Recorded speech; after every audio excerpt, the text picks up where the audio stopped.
देखिए कक्षा 10 विषय गणित प्रश्नावली है 4.3 जो कि पहला नंबर सवाल है भाई। यदि निम्नलिखित द्विघात समीकरणों के मूलों का अस्तित्व हो, मूलों का क्या हो? अस्तित्व हो, तो इन्हें पूर्ण वर्ग बनाने की विधि द्वारा ज्ञात कीजिए। क्या करना है? ज्ञात करना है। अब देखिए अस्तित्व क्या होता है भैया, उस दिन बताए थे आप लोग को। क्या किए थे? बताए थे। क्या बताए थे? अस्तित्व के लिए यहाँ समझिए, मजाक नहीं है, पढ़ाई के समय में मजाक नहीं, समझ में रखने। तो अस्तित्व के लिए यहाँ समझिए, अस्तित्व के लिए आप जान रहे हैं द्विघात समीकरण का व्यापक रूप क्या होता है। थोड़ा सा समझा देते हैं, अभी बता नहीं रहे हैं। द्विघात समीकरण का व्यापक रूप क्या होता है? ax² plus bx plus c बराबर 0। ये होता है द्विघात समीकरण का क्या है? ये व्यापक रूप है। समझ में रखने। अस्तित्व के लिए क्या होना जरूरी है समझिए। आपको बताए थे पिछले क्लास में, आपको वो सूत्र भी जो है पिछले वीडियो में जो है यानी वो द्विघाती सूत्र जो होता है उसको सिद्ध भी किए थे कि नहीं? किए थे ना। तो उससे आपको समझ में आ गया क्या हुआ। अच्छा लाइट देखिए, लाइट नहीं है तो इसलिए जो है छाया बन रहा है।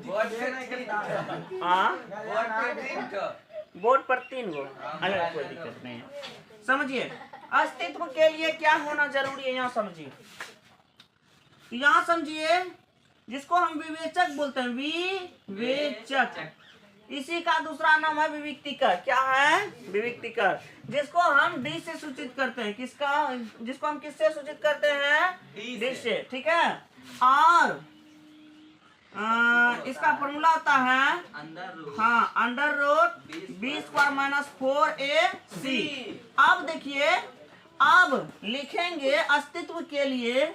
अस्तित्व के लिए क्या होना जरूरी है भैया? देखिए बता रहे हैं, डी का मान 0 से जब बड़ा होगा तो वह जो है मूलों का अस्तित्व होगा। क्या होगा? मूलों का अस्तित्व होगा।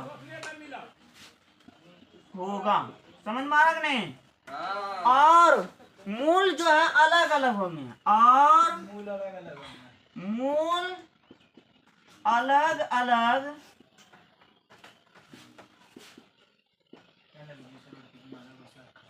होंगे। समझ रहिए। जब समझिए, जब अरे ऐसे लिख देते हैं भैया, जब डी का मान 0 से बराबर होगा, 0 के बराबर होगा, तब जो है मूल समान होगा। क्या होगा? मूल लिख देते हैं, मूलों का अस्तित्व होगा। मूलों का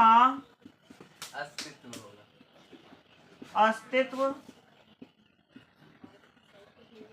होगा और दोनों मूल क्या होगा? दोनों मूल समान होगा। आप लोग के समझने के लिए ये बात बता रहे हैं ताकि आप लोग समझ लीजिए। जब d का मान 0 से छोटा होगा, 0 से क्या होगा? छोटा होगा, तब मूलों का अस्तित्व नहीं होगा। अस्तित्व नहीं होगा। अगर आपकी कॉपी में कहीं भी जगह है तो इसको नोट कर लीजिए। ठीक है, इसी से हम लोग बनाएंगे। ठीक है, उतारिए जल्दी से। देखिए यहाँ टी होगा। ठीक है, बोलने में बोल गए होंगे लेकिन लिखने में मिस्टेक हो। देखिए मूलों का अस्तित्व नहीं होगा। कब नहीं होगा? जब डी का मान 0 से छोटा रहेगा। समझ में आ रहा है नहीं? तब जो है मूलों का अस्तित्व नहीं होगा। समझ में आ रहा है ना? जल्दी जल्दी नोट कीजिए। अब देखिए भैया, अब चलेंगे सवाल की ओर। किसके ओर चलेंगे? सवाल की ओर। ठीक है, हम लोग फार्मूला सब बता दिए आप लोगों को, और अब हम सवाल की ओर चलेंगे। तो इसको बनाना है पूर्ण वर्ग विधि, और पूर्ण वर्ग विधि तब ये बनाना है जब जो है पहले देख लेना ये मूलों का अस्तित्व है या नहीं है। ठीक है, अगर नहीं होगा तो इसको पूर्ण वर्ग विधि द्वारा नहीं बनाएंगे। ठीक है, अगर है तो इसको जो है पूर्ण वर्ग विधि द्वारा। तो यहाँ समझिए, लिखेंगे हल। क्या लिखेंगे भैया? हल। यहाँ बराबर में जीरो भी होगा ना, देखिए तो, हाँ बराबर जीरो भी। यहाँ समझिए, लिख लिए हल। अब क्या करेंगे, यहाँ पहले सवाल लिख लेंगे 2x² माइनस 7x प्लस 3 बराबर 0। ठीक है, यहाँ समझिए, आपको ये बताएं अभी तुरंत, द्विघात समीकरण का व्यापक स्वरूप क्या होता है? ax² plus bx plus c बराबर 0। यहाँ समझिए, x² का गुणांक के जगह कौन है? a। तो बताइए a के जगह यहाँ क्या है? 2। तो a बराबर क्या हो जाएगा? 2। समझ में आ रहा है या नहीं? अब समझिए, x के गुणांक के साथ क्या है? b। यहाँ बताइए x के गुणांक के साथ क्या है? -7 है, तो -7 भी लेंगे। b का मान कितना हो जाएगा? -7। कोई दिक्कत नहीं है दिक्कत। तो बताइए, अब जो है c है, c के जगह पर क्या है भैया? 3 है, तो c बराबर कितना लेंगे? 3। कोई दिक्कत है? नहीं है ना। तो यहाँ समझिए, अस्तित्व के लिए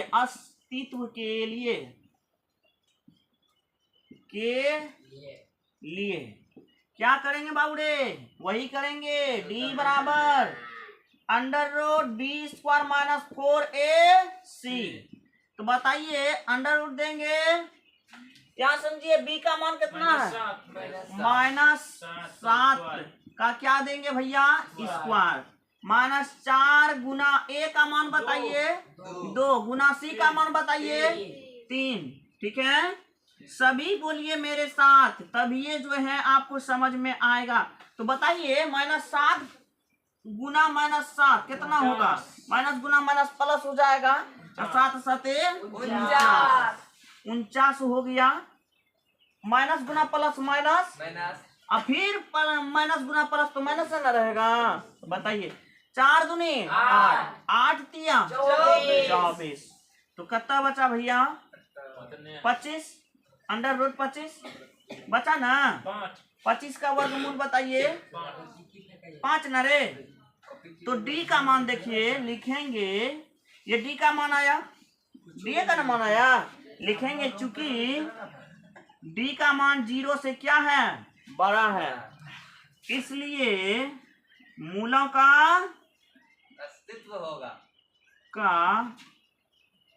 अस्तित्व होगा और मूल अलग अलग होगा। क्या होगा?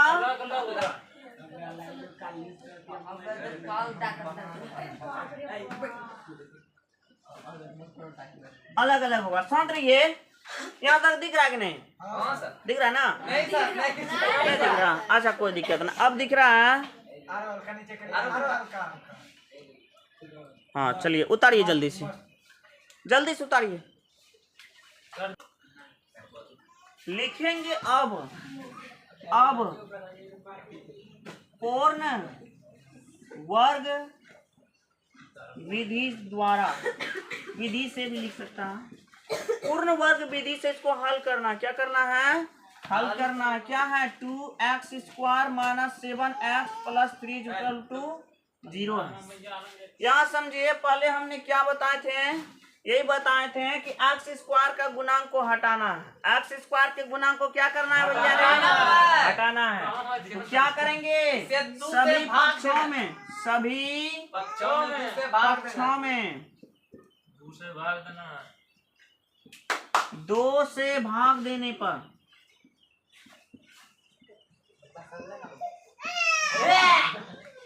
यहाँ समझो है, समझिए, 2x² बटे 2 माइनस 7x बटे 2 प्लस 3/2 बराबर 0/2।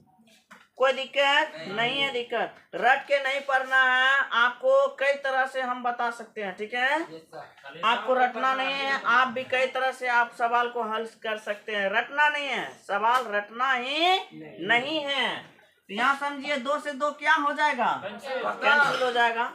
तो बताइए क्या बचा, बचा क्या, x² - 7x/2 है ना, प्लस 3/2 बराबर 0। यहाँ समझिए हम 3/2 को ऊपट्टी दे सकते हैं कि नहीं, समझिए ना। 3/2 को हम ऊपट्टी दे सकते हैं कि नहीं, दे सकते हैं। रटना नहीं कि वैसे बनाए थे सर, वैसे अथी किए थे, वैसे फॉर्मूला बताए थे, रटना नहीं है।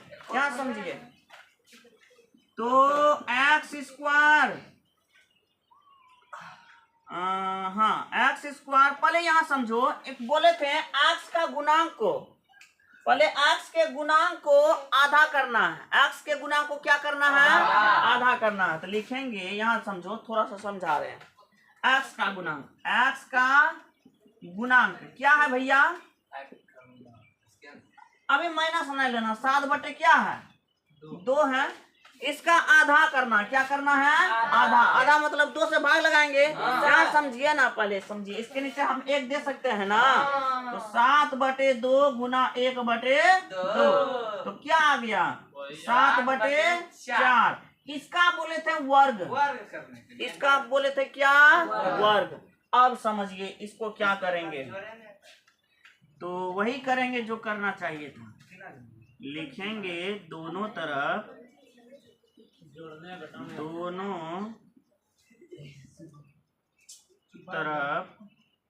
इसको एक लाइन और बढ़ाइए देते हैं। x² - 7x/2 बराबर -3/2। कोई दिक्कत है नहीं है ना। एक बार यहाँ जोड़ देंगे, एक बार यहाँ उसको जोड़ देंगे, ठीक है। तो लिखेंगे x² - 7x/2, इसका वर्ग जो है, इसमें भी जोड़ देना है, उसमें भी जोड़ देना है। अब कहिएगा कि सर एक बार बोले थे जोड़ने के लिए, एक बार घटाने के लिए बोले थे ना, आप लोग यही बोलिएगा सर बोले थे एक बार जोड़ने के लिए, एक बार घटाने के लिए। रे नुनवा, एक बार यहाँ जोड़ अगर दे देंगे तो वो फिर से माइनस में न जाएगा, एगो तो धरले रह जाएगा। समझ में आ रहा कि नहीं। अगर मान लिया जाए एक बार जोड़ दिए इसी पट्टी में, एक बार घटा भी दिए तो यही पट्टी में रहा, अब फिर उस पट्टी जाएगा तो चिन्ह बदलेगा ना।